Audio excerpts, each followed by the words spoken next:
Hello प्यारे साथियों, कैसे हैं आप सभी लोग। मेरी आवाज़ से आपको लग रहा होगा काफ़ी ज़्यादा मैं बीमार हूँ। सॉरी दोस्तों, काफ़ी ज़्यादा जो है वो मेंटल प्रेशर से 1 महीने से थोड़ा जूझ रहा था मैं, और अभी भी थोड़ा सा टाइम मिला है, थोड़ा रिलीफ मिला है, दर्द भी है, लेकिन फिर भी आपके लिए वीडियोस बनाना नहीं छोड़ूंगा और डेली आपसे वीडियोस आती रहेंगी। तो चलिए शुरू करते हैं। तो देखिए क्या है, जो आपका रिसेंटली जो आपका एनटीपीसी एग्ज़ाम हुआ है ग्रेजुएशन वाला, तो 16 मार्च से जितने भी फर्स्ट शिफ्ट सेकंड थर्ड जितने भी शिफ्ट के एग्ज़ाम हुए हैं उन सारे क्वेश्चन का जो जीके वाला क्वेश्चन है उसका पूरा एक्सप्लेनेशन मैं आपको कराऊंगा। और कहीं पर कोई अगर मिस्टेक होगा तो कमेंट में उसका बता दीजिएगा, मैं सही कर दूंगा। बच्चों ने भेजा है उसका। और एक बात और ध्यान दीजिएगा, इन सभी का पीडीएफ देखिए आपको चाहिए तो इस नंबर पर आपको व्हाट्सएप करना है, ठीक है। 94 73 63 13 89, ठीक है। इस नंबर पर आपको व्हाट्सएप करके आपको जुड़ जाना है और आपको टेलीग्राम के प्राइवेट ग्रुप में जोड़ दिया जाएगा, जिससे आप अपनी तैयारी को और अच्छे बेहतर तरीके से बना सकते हो। और केवल यहाँ पर 49 रुपीज़ का यहाँ पर पेड यहाँ पर कोर्स बस रखा गया है, जिससे आपको हमेशा हमेशा के लिए आपके पास रहेगा, ठीक है, पीडीएफ जो भी है। तो चलिए शुरू करते हैं। देखिए क्या है, तो ये एनटीपीसी 16 मार्च फर्स्ट शिफ्ट का आपका ये एग्ज़ाम है। देखिए क्या है, तो प्रश्न पहला पूछा गया है 2025 आईसीसी चैंपियंस ट्रॉफी के फाइनल में भारत ने जो है वो किसको हराया था। तो आपको याद होगा कि यहाँ पर पाकिस्तान, दक्षिण अफ्रीका, न्यूजीलैंड, ऑस्ट्रेलिया। तो यह ध्यान दीजिए 9 मार्च 2025 को दुबई इंटरनेशनल क्रिकेट स्टेडियम में फाइनल खेला गया था। तो भारत ने न्यूजीलैंड को 4 विकेट से हराकर चैंपियंस ट्रॉफी पर खिताब अपने नाम किया था, ठीक है। तो इसका उत्तर हो जाएगा सी। जिन बच्चों ने न्यूजीलैंड लगाया होगा उनका सही होगा। नेक्स्ट क्वेश्चन है कि निम्नलिखित में से कौन सा क्षेत्र जो है वो तृतीयक क्षेत्र है, टर्सरी सेक्टर के अंतर्गत आता है। देखिए यह है कृषि, खनन, सेवा, विनिर्माण। तो देखिए क्या है, जो यहाँ पर जो सर्विस सेक्टर होता है, जो सेवा है, ये अर्थव्यवस्था के तृतीयक क्षेत्र को यहाँ पर हम सेवा क्षेत्र भी कहते हैं। और इस क्षेत्र का मुख्य कार्य वस्तुओं का उत्पादन करना होता है, करना ही नहीं बल्कि प्राथमिक और द्वितीयक क्षेत्रों के विकास में मदद करना है। यानी जब तक पूंजी रहेगी नहीं वो पैसा कैसे ट्रांसफ़र किया जाएगा, ठीक है। तो यहाँ पर अर्थव्यवस्था यानी सेवा को यहाँ पर क्षेत्र भी कहा जाता है। उत्तर आपका है सी। उसी क्वेश्चन को देखिए घुमा कर भी पूछ सकते हैं आपसे, जैसे वहाँ पर सेवा के बारे में था तो यहाँ कृषि किस सेक्टर में आता है, तो प्राथमिक क्षेत्र में आता है, तो याद रखिएगा। यहाँ पर इसमें प्राकृतिक संसाधनों का सीधा उपयोग या उत्पादन किया जाता है।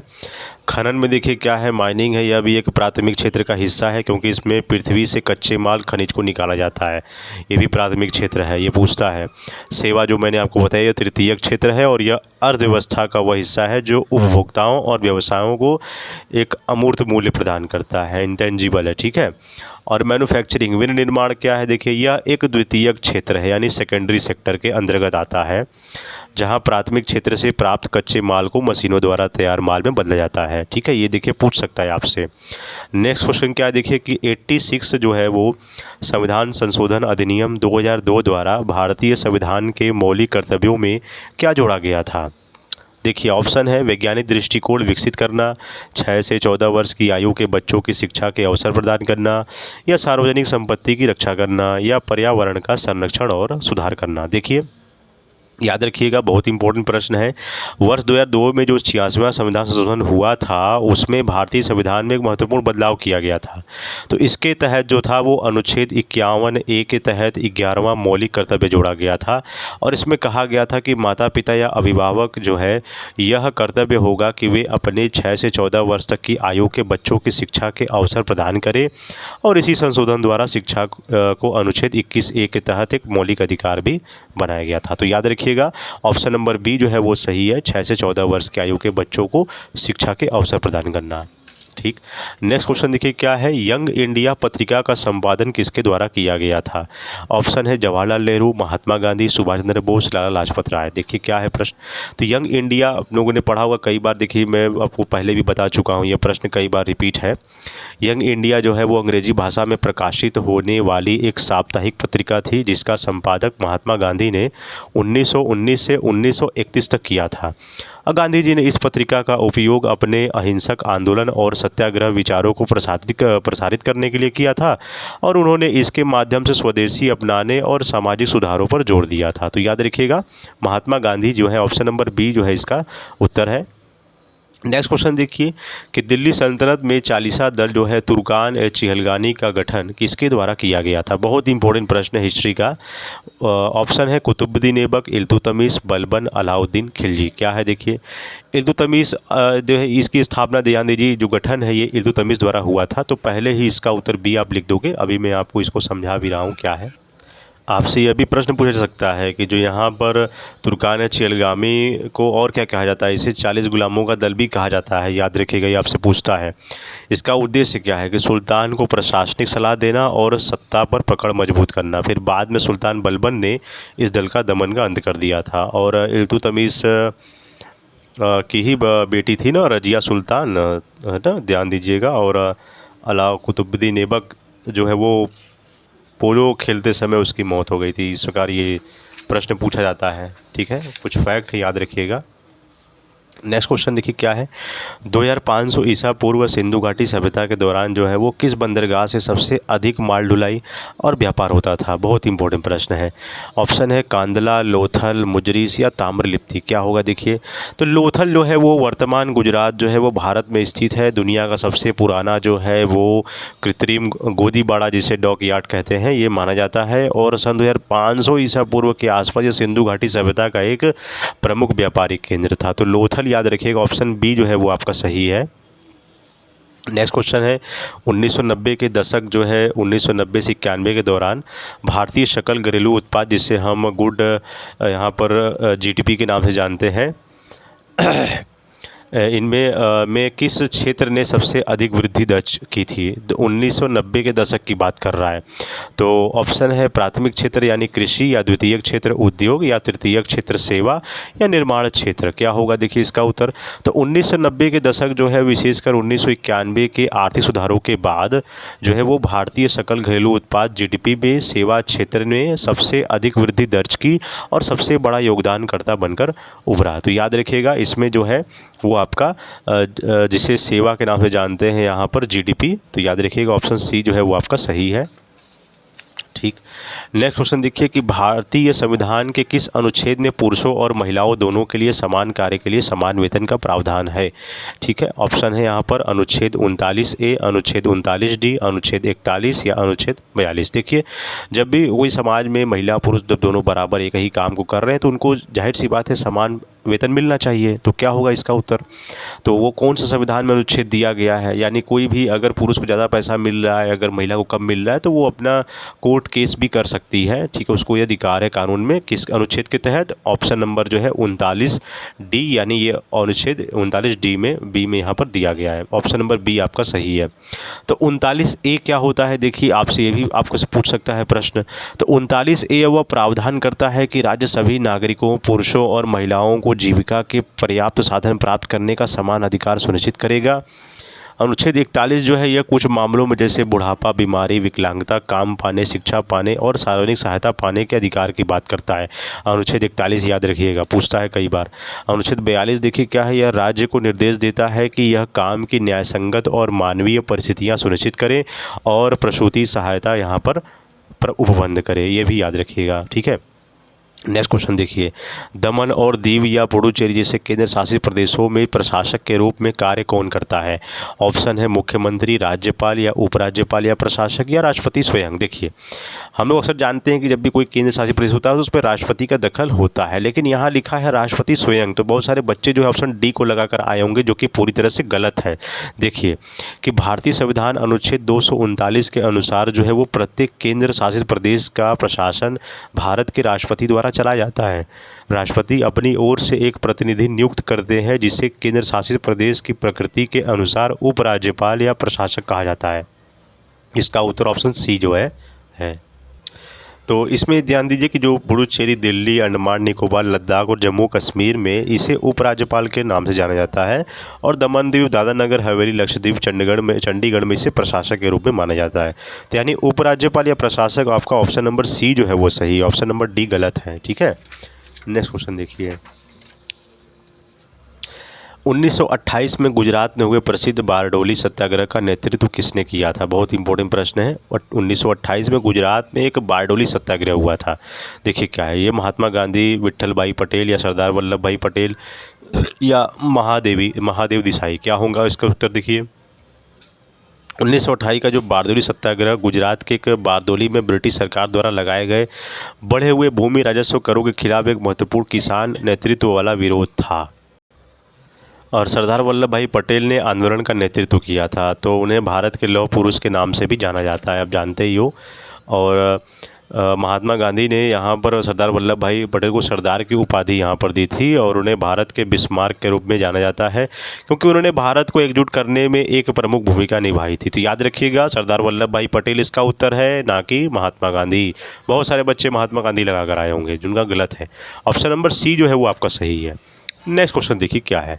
यदि कोई फाइल कंप्यूटर में पहले से सेव है और आप उसकी एक कॉपी दूसरी जगह भी बनाना चाहते हैं तो आप किस शॉर्टकट की का प्रयोग करेंगे? ऑप्शन देखिए क्या है, Ctrl+X या Ctrl+V या Ctrl+C या Ctrl+V या Ctrl+S या Ctrl+A या Ctrl+Z या Ctrl+Y। क्या होगा इसका उत्तर? देखिए तो आपको कंप्यूटर की भी नॉलेज होनी चाहिए। देखिए क्या है कि जब हम किसी फाइल को उसकी मूल जगह यानी ओरिजिनल लोकेशन पर भी हमें रखना हो और दूसरी जगह भी हमें लाना होता है तो हम क्या करते हैं, कॉपी और पेस्ट कमांड का प्रयोग करते हैं। तो इसमें जब हमें प्रतिलिपि यानी जब कॉपी बनानी होती है तो Ctrl+C को हमें बटन को दबाना पड़ता है, और जब प्रतिलिपि को जब नई जगह चिपका जब हमें भेजना होता है तो Ctrl+V हम ऑप्शन दबाते हैं। तो ऑप्शन नंबर बी जो है वो आपका सही है। ठीक है, और इससे फाइल दोनों स्थानों पर सुरक्षित रहती है। ठीक है, और बाकी जो यहाँ पर अलग अलग ऑप्शन दिया गया है उसका आप देख लीजिए। ठीक है, इसको आप पढ़ लीजिएगा। नेक्स्ट क्वेश्चन है कि संसद के दोनों सदनों द्वारा विधेयक बिल पारित होने के बाद उसे कानून बनाने के लिए अंतिम सहमति हस्ताक्षर कौन देता है? संसद के दोनों सदनों द्वारा विधेयक बिल पारित होने के बाद उसे कानून बनाने के लिए अंतिम सहमति, तो देखिए क्या है, भारत के मुख्य न्यायाधीश या प्रधानमंत्री या राष्ट्रपति या लोकसभा अध्यक्ष। तो संसद के दोनों सदनों यानी जब कोई भी जब कानून जब पारित होता है, जब दोनों सदनों द्वारा पारित हो जाता है तो लास्ट में किसका यहाँ पर हस्ताक्षर की ज़रूरत होती है, अंतिम सहमति किसकी ज़रूरत होती है? बताइए क्या होगा इसका उत्तर? बहुत आसान है, क्योंकि जो अब यहाँ ध्यान दीजिए नियम कानून के अनुसार हमें बात करना है ना। तो भारतीय संविधान के अनुच्छेद 111 के अनुसार यह जब कोई विधेयक लोकसभा और राज्यसभा द्वारा जब पारित कर दिया जाता है तो उसे राष्ट्रपति के पास भेजा जाता है, और जब राष्ट्रपति उस पर अपने हस्ताक्षर कर देते हैं तो अपनी यानी हस्ताक्षर का मतलब वहाँ पर अपनी सहमति देने देना। ठीक है, तब ये वह जो है वह विधेयक एक बिल का एक एक्ट यहाँ पर कानून बन जाता है। राष्ट्रपति के पास विधेयक को वापस भेजने, पुनर्विचार के लिए या उसे रोकने, वीटो पावर की भी शक्तियाँ होती है। तो याद रखिएगा ऑप्शन नंबर सी जो है वो आपका सही है, राष्ट्रपति। ठीक, नेक्स्ट क्वेश्चन क्या है देखिए आपका, 31 मार्च 2020 की स्थिति के अनुसार भारतीय रेलवे के मार्ग की कुल लंबाई लगभग कितनी थी? ये 31 मार्च 2020 की स्थिति की पूछा गया है। देखिए जब भी रेलवे का एग्ज़ाम होता है तो जो करंट अफेयर्स है या जो जितने भी स्टैटिक जीके के जो सवाल होते हैं वो आपसे पीछा पुराना पूछता है, नया नहीं पूछता है। ठीक है, कई बार मैं आपको बता चुका हूँ। देखिए ऑप्शन नंबर ए पूछा गया है 58,250 किलोमीटर या 67,956 किलोमीटर या 75,100 किलोमीटर या 82,400 किलोमीटर। देखिए क्या है इसका उत्तर, भारतीय रेलवे के वार्षिक आंकड़ों के अनुसार जो है वो 31 मार्च 2020 तक भारत में रेल मार्ग की कुल लंबाई जो थी वो 67,956 किलोमीटर थी। इसमें ब्रॉड गेज, मीटर गेज और नैरो गेज तीनों शामिल है, और यदि हम कुल ट्रेन की लंबाई की बात करें तो लगभग 99,235 किलोमीटर है, और कुल पटरियों की लंबाई 1,26,366 किलोमीटर है। और यह भारतीय रेलवे दुनिया का चौथा सबसे बड़ा रेल नेटवर्क है, ये भी याद रखिएगा। तो यहाँ पर 2020 की 31 मार्च 2020 की स्थिति के अनुसार 67,956 किलोमीटर है। ऑप्शन नंबर बी आपका सही है। नेक्स्ट क्वेश्चन देखिए कि प्राचीन, और हाँ एक सवाल देखिए और आपसे पूछता है कि भारतीय रेलवे 2019-20 के अनुसार भारत में सबसे बड़ा रेलवे ट्रैक किस राज्य में है? तो इसका उत्तर क्या होगा? उत्तर प्रदेश। ठीक। नेक्स्ट क्वेश्चन देखिए कि प्राचीन दक्षिण भारतीय संगम साहित्य मुख्य रूप से किस भाषा में लिखा गया है? प्राचीन दक्षिण भारतीय संगम साहित्य मुख्य रूप से किस भाषा में लिखा गया है? याद रखिए क्या है इसका उत्तर। ऑप्शन है संस्कृत, तमिल, तेलुगु, कन्नड़। देखिए क्या है, बहुत सारे बच्चे संस्कृत लगा कर आए होंगे जो कि पूरी तरह गलत है। तो संगम साहित्य जो है वो प्राचीन तमिल भाषा में लिखा गया एक साहित्य है। तो यहाँ पर उत्तर जो हो जाएगा बी आपका तमिल हो जाएगा। और इसकी रचना लगभग 300 ईसा पूर्व से 300 ईस्वी के बीच हुई थी और संगम का अर्थ है सभा या गोष्ठी। तो याद रखिएगा ऑप्शन नंबर बी आपका सही है। ठीक। नेक्स्ट क्वेश्चन है कि निम्नलिखित में से कौन सा देश चीन की तुलना में भारत के साथ अधिक लंबी स्थलीय सीमा साझा करता है? कौन सा देश चीन की तुलना में भारत का अधिक लंबी स्थलीय सीमा? ऑप्शन है पाकिस्तान, नेपाल, बांग्लादेश, म्यांमार। देखिए क्या है, भारत की सबसे लंबी जो अंतर्राष्ट्रीय सीमा वो बांग्लादेश के साथ है और जिसकी कुल लंबाई 4096.7 किलोमीटर है। और इसके विपरीत भारत और चीन के बीच की सीमा, जिसे हम मैकमोहन रेखा के नाम से जानते हैं, इसका लंबाई लगभग 3488 किलोमीटर लंबा है। और बांग्लादेश के साथ भारत के 5 राज्य और भी हैं, पश्चिम बंगाल, मेघालय, मिजोरम, इस प्रकार है। तो बाकी ये पूरा फैक्ट आप पढ़ लीजिएगा। इसका उत्तर यहाँ पर बांग्लादेश ऑप्शन सी जो है वो सही है। ठीक। नेक्स्ट क्वेश्चन देखिए क्या है आपका कि निम्नलिखित में से कौन सी प्रसिद्ध आर्थिक नीति अलाउद्दीन खिलजी द्वारा लागू की गई थी? बहुत इंपॉर्टेंट प्रश्न है इतिहास का। बाजार नियंत्रण नीति, एकता प्रणाली, राजधानी परिवर्तन या सिजदा और पाबोस। क्या होगा इसका उत्तर? देखिए अलाउद्दीन खिलजी द्वारा जो है वो दिल्ली सल्तनत का पहला सुल्तान था और जिसने बाजार नियंत्रण या मूल्य नियंत्रण प्रणाली जो है वो लागू की थी। तो कौन सा नियंत्रण है? बाजार नियंत्रण। ऑप्शन नंबर ए जो है वो आपका सही है। बाकी एकता प्रणाली क्या है, सिजदा और पाबोस प्रणाली क्या है, ये आप फैक्ट में पढ़ लीजिए। नेक्स्ट क्वेश्चन देखिए क्या है। देखो मैं दोस्तों मैं ज़्यादा बोल भी नहीं पा रहा हूँ, ठीक है, बहुत तेज़ दर्द भी हो रहा है, ठीक है, बीच बीच में आप इसको पढ़ लीजिएगा। मेरी आवाज़ भी देखो धीमी बहुत ही आ रही होगी, ठीक है, क्योंकि अभी भी सब तबीयत सही नहीं है, लेकिन काम करना ज़रूरी है। देखिए क्या है, 21 जून को मुख्य रूप से ग्रीष्म संक्रांति कहाँ होती है? 21 जून को। ऑप्शन देखिए क्या है, दक्षिणी गोलार्ध, उत्तरी गोलार्ध, भूमध्य रेखा या दक्षिणी ध्रुव। क्या होगा इसका उत्तर? देखिए तो यहाँ पर जो ग्रीष्म संक्रांति जो है वो जब कब पहले मनाई जाती है? जब पृथ्वी का उत्तरी ध्रुव सूर्य की ओर सबसे अधिक झुका होता है। तो उस दिन 21 जून यानी सूर्य कर्क रेखा पर सीधा चमकता है, जिससे उत्तरी गोलार्ध के देशों में वर्ष का सबसे लंबा और सबसे छोटी रात होती है। ठीक है, तो 21 जून को किस रूप में ग्रीष्म संक्रांति कहाँ होती है? दक्षिणी गोलार्ध, उत्तरी गोलार्ध, भूमध्य रेखा या दक्षिणी ध्रुव। तो याद रखिए आपका ऑप्शन नंबर बी जो है वो सही है, उत्तरी गोलार्ध। ठीक है। नेक्स्ट क्वेश्चन देखिए क्या है, केंद्रीय प्रशासनिक अधिकरण कैट का गठन किस अधिनियम के तहत किया गया था? ऑप्शन है प्रशासनिक अधिकरण अधिनियम 1985 या सिविल सेवा अधिनियम 1951 या भारतीय संविधान संशोधन अधिनियम 1976 या लोक सेवा आयोग अधिनियम। क्या होगा इसका उत्तर? देखिए कि भारतीय संविधान के अनुच्छेद 323 ए के तहत संसद को प्रशासनिक अधिकरण बनाने की शक्ति दी गई है और इसी शक्ति का प्रयोग करते हुए केंद्र सरकार ने प्रशासनिक अधिकरण अधिनियम 1985 पारित किया और इसके तहत 1 नवंबर 1985 को केंद्रीय प्रशासनिक अधिकरण कैट का गठन किया गया और इसका मुख्य उद्देश्य सरकारी कर्मचारी की भर्ती और सेवा से संबंधित विवादों त्वरित निपटारा करने के लिए हुआ है। तो यह प्रशासनिक अधिकरण बनाने की शक्ति, या ऑप्शन नंबर ए जो है वो आपका सही है। नेक्स्ट क्वेश्चन देखिए, इसमें देखिए प्यारे साथी देखिए क्या है कि इसमें ऑप्शन नहीं मिला था मुझे, क्योंकि कई सारे क्वेश्चन में कन्फ्यूजन भी हो जाता है। ठीक है।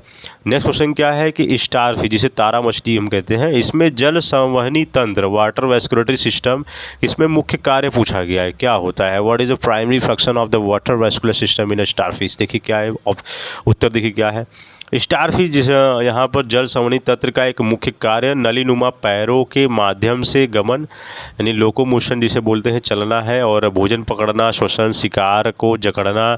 यह एक हाइड्रोलिक प्रणाली होती है जो पानी के दबाव का उपयोग करके स्टारफिश को समुद्र के तल पर रेंगने और शिकार करने में मदद मिलती है। ठीक है, नेक्स्ट क्वेश्चन है कि वाहनों में उपयोग होने वाले हाइड्रोलिक ब्रेक जो है वो भौतिकी के किस नियम या सिद्धांत पर कार्य करता है। देखिए ऑप्शन है बर्नौली का सिद्धांत, पास्कल का नियम, या आर्किमिडीज का सिद्धांत, या न्यूटन का तीसरा नियम। देखिए यह जो है पास्कल का नियम है, क्योंकि पास्कल से सिद्धांत पर कार्य करता है। यह सिद्धांत बताता है कि एक बंद तरल प्रणाली में किसी एक स्थान पर लगाया गया दबाव बिना कम हुए पूरे तरल में सभी दिशाओं में समान रूप से प्रसारित होता है। तो उत्तर याद रखिएगा, ऑप्शन बी जो है वो पास्कल का नियम है। ठीक है, याद रखिएगा।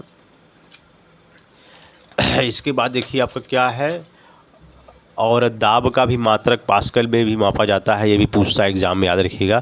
नेक्स्ट क्वेश्चन है कि थावर चंद गहलोत के संदर्भ में निम्नलिखित कथनों पर विचार कीजिए। थावर चंद गहलोत के कथन है यहाँ पर। ऑप्शन है वे कर्नाटक के 19वें राज्यपाल हैं। दूसरा, वे मध्य प्रदेश से आने वाले कर्नाटक के पहले राज्यपाल हैं। क्या होगा देखिए, इसमें कथन दिया गया है, कौन सही कौन गलत हमें पहचानना है। केवल एक सही है या केवल दो सही, या दोनों ही सही या दोनों ही गलत है। देखिए यहाँ पर जो थावर चंद गहलोत जो है जुलाई 2021 में कर्नाटक के 19वें राज्यपाल के रूप में कार्यरत है, ये भी सही है, पहला वाला भी आपका ऑप्शन सही है। दूसरा क्या कहा गया है कि वे मध्य प्रदेश से आने वाले कर्नाटक के पहले राज्यपाल हैं, और वे मध्य प्रदेश में भाजपा के राज्यसभा नेता और केंद्रीय मंत्री थे। तो दोनों ही सही हैं, यानी दोनों कथन सही है। ऑप्शन नंबर सी जो है वो आपका राइट आंसर है। नेक्स्ट क्वेश्चन देखिए कि डाल्टन के परमाणु सिद्धांत के विफल होने का मुख्य कारण क्या था, विशेषकर उप परमाणु कणों की खोज के संदर्भ में। देखिए क्लास 9 का सवाल ये पूछा गया है आपसे कि विफल होने का प्रमुख कारण क्या है। डाल्टन के परमाणु सिद्धांत पहले ही देखो उन्होंने यही बताया था कि परमाणु जो है वो अविभाज्य है। तो ऑप्शन नंबर ए जो है वो आपका सही है। क्यों यहाँ पर उनका ये गलत साबित क्यों हो गया, देखिए क्योंकि 1908 में जॉन डाल्टन ने यह प्रस्ताव दिया था कि परमाणु जो है वो पदार्थ की सबसे छोटी इकाई है और इसे आगे विभाजित नहीं किया जा सकता है। लेकिन 19वीं सदी के अंत और 20वीं सदी की शुरुआत में इलेक्ट्रॉन, प्रोटॉन और न्यूट्रॉन जैसे जो है वो उप परमाणु कणों की खोज ने इस धारणा को गलत साबित कर दिया, और यह सिद्ध हो गया कि परमाणु स्वयं छोटे कणों में मिलकर बना है, इसलिए वह अविभाज्य नहीं है। ठीक है, ये याद रखिएगा। नेक्स्ट क्वेश्चन देखिए क्या है कि जुलाई 2025 में तुर्की ने 970 किलोग्राम वजन वाले अपने सबसे शक्तिशाली गैर परमाणु बम का अनावरण किया, उसका नाम क्या है। जुलाई 2025 में तुर्की ने 970 किलोग्राम वजन वाले, देखिए क्या है, ऑप्शन है तैफून, गजाप, गोकडोगन या सोमर। क्या होगा देखिए, जुलाई 2025 इस्तांबुल में आयोजित अंतर्राष्ट्रीय रक्षा उद्योग मेला जिसे IDF के नाम जानते हैं, तुर्की ने जो है वो गजाप नामक अपने अब तक का सबसे शक्तिशाली पारंपरिक गैर परमाणु विमान जो है वो बम का अनावरण किया है। तो गजाप याद रखिएगा, ऑप्शन नंबर बी जो है वो सही है। बाकी इसको पूरा आप पढ़ लीजिएगा। नेक्स्ट क्वेश्चन देखिए क्या है कि भारतीय संविधान की 8वीं अनुसूची में शामिल तिब्बती बर्मी भाषा परिवार की एकमात्र और प्रमुख भाषा कौन सी है। देखिए इसमें ऑप्शन हमको नहीं मिला है, तो उत्तर क्या होगा इसका कि भारतीय संविधान की 8वीं अनुसूची में शामिल तिब्बती बर्मी भाषा परिवार की प्रमुख भाषाएं जो है वो मणिपुरी, मैतेई और बोडो है। ठीक है, और इनके बारे में मुख्य विवरण यहाँ दिया गया है। मणिपुरी यानी यह मुख्य रूप से मणिपुरी बोली जाती है और 71वां संवैधानिक संशोधन अधिनियम 1992 के द्वारा जो है वो 8वीं अनुसूची में शामिल की गई थी। और बोडो यह एक असम की मुख्य भाषा है और 92वें संवैधानिक संशोधन अधिनियम 2003 के द्वारा सूची में जोड़ी गई है।